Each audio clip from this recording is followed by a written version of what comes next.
pangarap eh. Paano yung kinabukasan ko kung wanted ako, di ba? Paano ko itutuloy yung kaso na pinaglalaban ko, Drew? Pero paano na ako? Ano nang mangyayari sa akin, Drew? Ayoko magtago ako habang buhay. Hindi ko kayang magtago habang buhay, Drew. Tapos, paano kung lumabas ako ng bahay tapos biglang may humuli na lang sa akin? Pero natatakot ako. Gusto ko pa makasama yung mga taong mahal ko. Ayokong mabuhay na puro takot na lang yung meron ako. Ayoko. Pero gusto ko lang naman maging normal yung buhay ko. Ano nangyayari sa akin? Gusto ko na matapos to. Gusto ko na matapos to. Gusto ko na matapos to problema na to, Drew. Napapagod na ako. Napapagod na ako. Natatakot ako.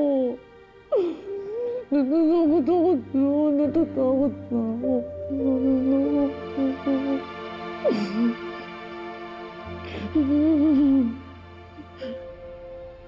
Mga walang kwenta. Ang dali-dali na nga ng pinapagawa ko sa inyo, pumalpak pa kayo. Mga inutil. Mga walang kwenta. Ang dali-dali na nga ng pinapagawa ko, pumalpak pa rin. Diyos ko, mga inutil talaga yung mga pulis na yan. What's wrong, tita? Bakit ka galit na galit? I just received a text from Pia. Nakatakas daw yung marikit na yan mula sa mga pulis. What? Tita, paano yun? Paano kung magtago si Ikit sa probinsya, makapag-abroad? Paano tayo makakaganti sa kanya if she disappears? Kahit sa ang sulok magtago yung marikit na yan, hahantingin ko siya. At dahil pinahirapan niya tayo, isasagad ko talaga yung suffering niya. Kapag nahanap ko na yung marikit na yan, ako na mismo ang maghahatid sa kanya sa impyerno, kasama yung nanay niya.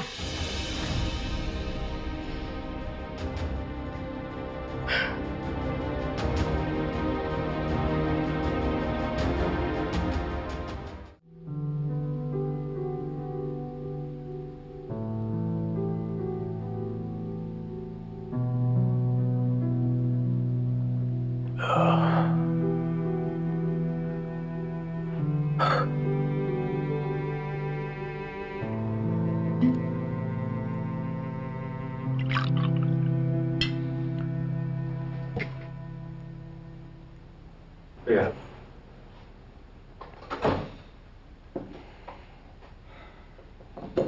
Tama na yan. Sorry, bro. I need this drink. Maybe it will help take the edge off. Kasi, baka mag-snap na ako.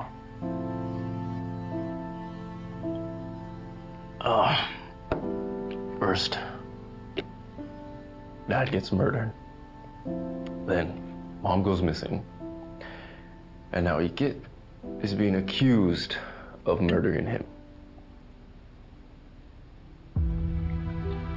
It's like everything I care about is being taken away and ripped apart from me. And everyone is looking for answers from me. And I can barely hold it together myself. And to be honest, I don't know how much more I can take.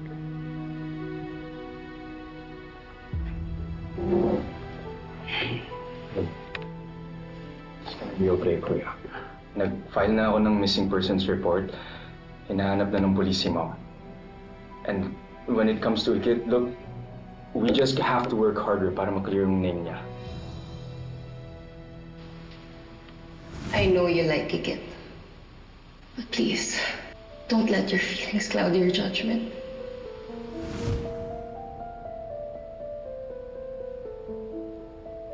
Kuya. I'm so confused right now, Drew. I want to believe in Ikit. I really do. But something just doesn't feel right.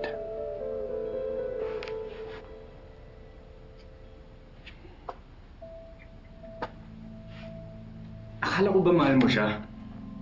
Ha? Bakit parang pinagdududahan mo siya? Look, kuya, I know, Ikit. Hindi niya magagawa to. Kaya sana naman wag mong pag-iisipin ng ganyan yung tao. Dahil hirap na nga siya, hindi niya alam anong gagawin niya. Ngayon niya tayo kailangan. Why does it sound like you know exactly what's going on in Ikit's mind? Have you been in touch with her? Do you know where she is? Are you hiding something from me, Drew?